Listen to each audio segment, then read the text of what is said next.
আসসালামু আলাইকুম বন্ধুরা, কেমন আছেন সবাই? আমি নাইম, মন বন্ধু মোহনা চ্যানেলের পক্ষ থেকে আজকে চলে আসছি নাটোরের মিলন ভাইয়ের ছাগলের খামারে। মিলন ভাই এমবিএ কমপ্লিট করা একজন মানুষ। তিনি আসলে পড়ালেখার পাশাপাশি দুইটা ছাগল নিয়ে শুরু করে এখন প্রায় 25 থেকে 26টা ছাগল তার খামারে।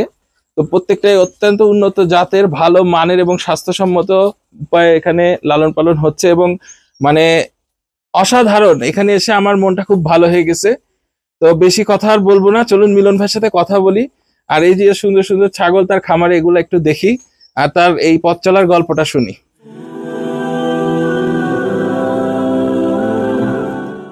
আসসালামু আলাইকুম। ওয়ালাইকুম আসসালাম ভাই, ভালো আছেন? আলহামদুলিল্লাহ ভাই, আপনি ভালো আছেন? জি আলহামদুলিল্লাহ ভালো আছি। তো ভাই আমি তো আপনাকে চিনি, যাই হোক দর্শকদের উদ্দেশ্যে আপনি একটু আপনার নাম, পরিচয়, ঠিকানাটা একটু আগে বলেন, তারপরে কথা শুরু করি।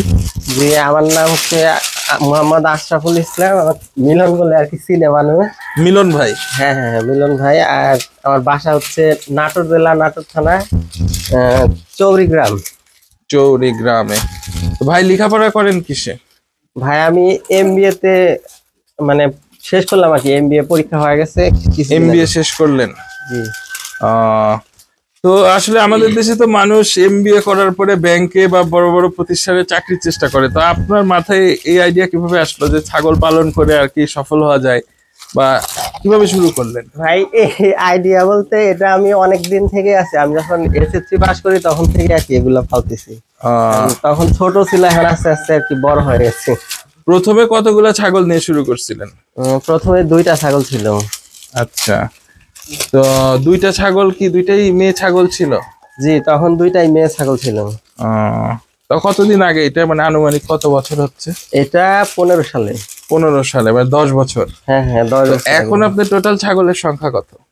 ভাই এখন মা বাচ্চা দিয়ে 23টা আছে। তো যাক আলহামদুলিল্লাহ, আপনার এই উদ্যোগটা দেখে তো অনেকেই অনুপ্রাণিত হবে। তো ছাগল আপনি এখান থেকে কি মানে খামার থেকেই বিক্রি করেন না হাটে নিয়ে যায় বিক্রি করেন? জি ভাই আমার খামার থেকেই বিক্রি হয়ে যায় বাচ্চা। তো এখানে কি কি জাতের ছাগল আছে আপনার এখানে? ভাই এগুলা সবই তোতার আর কি, ভালো মানের ক্রস ছাগল এগুলো। মানে এগুলা কি সরাসরি তোতারই বাচ্চা না আপনার দেশি থেকে বিট করানো? এটা হলো আপনার এর মা এবং এর দাদিরাও তোতার ক্রস ছিল। আচ্ছা, মানে কয়েকটা জেনারেশন পার করছে তোতারি ক্রস সব। তা আমি তো দেখলাম যে আপনার এখানে পাঠা আপনার খামারেই আছে।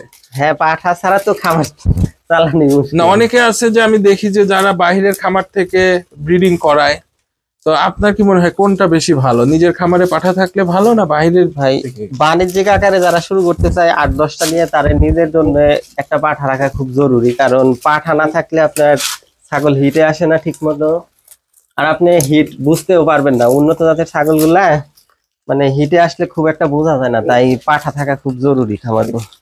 না এটা সত্য, এটা আমি অনেক খামারে দেখছি, অনেকে এসে কমপ্লেন করে যে আমার ছাগল ডাকে না। কিন্তু আসলে তো মানে যে আপনার মানে যারা খামার করে তারা বুঝতে পারে যে আসলে কখন একটা ছাগলের ব্রিডিং এর সময় হয়। তো আপনি যারা আপনার মতো এরকম ব্যবসা শুরু করতে চাচ্ছে, কারণ বাংলাদেশে কিন্তু ভাই একটা সত্যি কথা হচ্ছে, যারাই খামার করতে চায় প্রথমে কিন্তু ছাগলটাকে বেছে নেয়, কারণ অল্প পুঁজিতে এটা শুরু করা যায়। জি ভাই অল্প পুঁজিতে শুরু করা যায়। তো সেক্ষেত্রে নতুন যারা এই ব্যবসাটা করতে চায় তাদের উদ্দেশ্যে আপনার পরামর্শটা কি? ভাই যারা নতুন শুরু করবে তাদেরকে আমি বলবো যে অল্প দিয়া শুরু করেন, 2টা বা 4টা দিয়ে শুরু করে আগে অভিজ্ঞতাটা অর্জন করেন। আর পুরাতন যেসব খামারি আছে তাদের সাথে আর কি যোগাযোগ করে ছাগল সম্পর্কে জানার পর আপনারা শুরু করেন। আপনার কাছে যদি কেউ সাহায্যের জন্য আসে, আপনি কি তাকে পরামর্শ দিবেন? হ্যাঁ হ্যাঁ অবশ্যই। আচ্ছা, আমি লাস্ট 2টা প্রশ্ন করব। একটা হচ্ছে যে মানে আপনার এই 10 বছরের মধ্যে ছাগল নিয়ে সবচেয়ে বড় বিপদে কোন ঘটনাটা আপনি যদি উল্লেখ করেন যে এই ঘটনাটা ছিল আমার সবচেয়ে বড় বিপদ?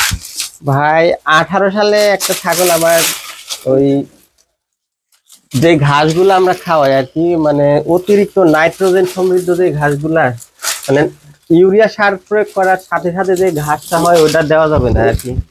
আপনার একটা ছাগল নাইট্রেট বিষক্রিয়া হয়েছিল আর কি আপনার খামারে? হ্যাঁ সাথে সাথে মারা গেছিল, আমি বুঝতেই পারি না কিছু। পরে আর কি একটু মোবাইলে ঘাটাঘাটি করে দেখলাম যে ইউরিয়া সার দেওয়ার সাথে সাথে যে ঘাসটা খাওয়ানি হয়, ওই ঘাসটা খাওয়াইলে এই সমস্যাটা বেশি হয়। আচ্ছা, আর আপনার সবচেয়ে আনন্দের মুহূর্ত কোনটা ছিল এই পুরো 10 বছরের খামারি জীবনে? ভাই এখন তো এই যে যখন 3-4টা ছাগল একসাথে বাচ্চা দেয় তখন আনন্দ অনেক লাগে। যে কয়েকদিন আগে এই বাচ্চাগুলা হয়েছে আপনার 3 দিনে বাচ্চা কয়টা হয়েছে, সব কয়টা বাচ্চা। তাই না? এই বাচ্চা সবই 3 দিনে হয়েছে? হ্যাঁ হ্যাঁ, 3 দিনের মধ্যে হয়েছে। বাহ, বাচ্চাগুলো তো খুবই সুন্দর হয়েছে এবং মানে মুখের শেপ তারপরে কালার সবই মোটামুটি মাশাআল্লাহ ভালো হয়েছে। তো এগুলা বিক্রির উপযোগী হতে কতদিন লাগবে? ভাই এখানে বিক্রির উপযোগী 4টা আছে, আর ছোট আছে কিছু আপনার 1.5 মাস বয়স, ওগুলাও বুকিং হয়ে গেছে অলরেডি। যে এই বাচ্চাটা দিনাজপুরের এক ভাই নিচ্ছে। আপনার কি ফেসবুকে পেজ আছে বা ইয়ে আছে আপনার? না, ফেসবুকে আমার পেজ নাই। এমনি ব্যক্তিগত ফেসবুক প্রোফাইল আছে আপনার? হ্যাঁ হ্যাঁ হ্যাঁ, ফেসবুক আচ্ছা প্রোফাইল দর্শক, ভাইয়ের ফেসবুক প্রোফাইল আমি ইয়েতে দিয়ে দিব, আপনারা ভাইয়ের সাথে ডেসক্রিপশনে দেওয়া থাকবে, আপনারা ভাইয়ের সাথে যোগাযোগ করবেন। আর মিলন ভাই আপনাকে অসংখ্য ধন্যবাদ সময় দেওয়ার জন্য। আপনাকে আর- ধন্যবাদ ভাই। আর আপনার জন্য শুভ কামনা যে আপনি একজন এমবিএ কমপ্লিট করা একজন ব্যক্তি, আপনি যিনি এই খামারটি গড়ে তুলেছেন। দর্শক, তো আসলে ইচ্ছা থাকলে সবকিছুই সম্ভব। তো ভিডিওটা শেষ পর্যন্ত যারা দেখলেন তাদেরকে অসংখ্য ধন্যবাদ, এবং ভিডিওটি বেশি করে আপনারা লাইক কমেন্ট শেয়ার করে দিবেন। চ্যানেল থেকে দেখলে চ্যানেলটা সাবস্ক্রাইব করে দেবেন, এবং ফেসবুক পেজ থেকে দেখে থাকলে ফেসবুক পেজটাকে ফলো দিয়ে দিবেন। তো সবাই ভালো থাকবেন, সুস্থ থাকবেন, ধন্যবাদ।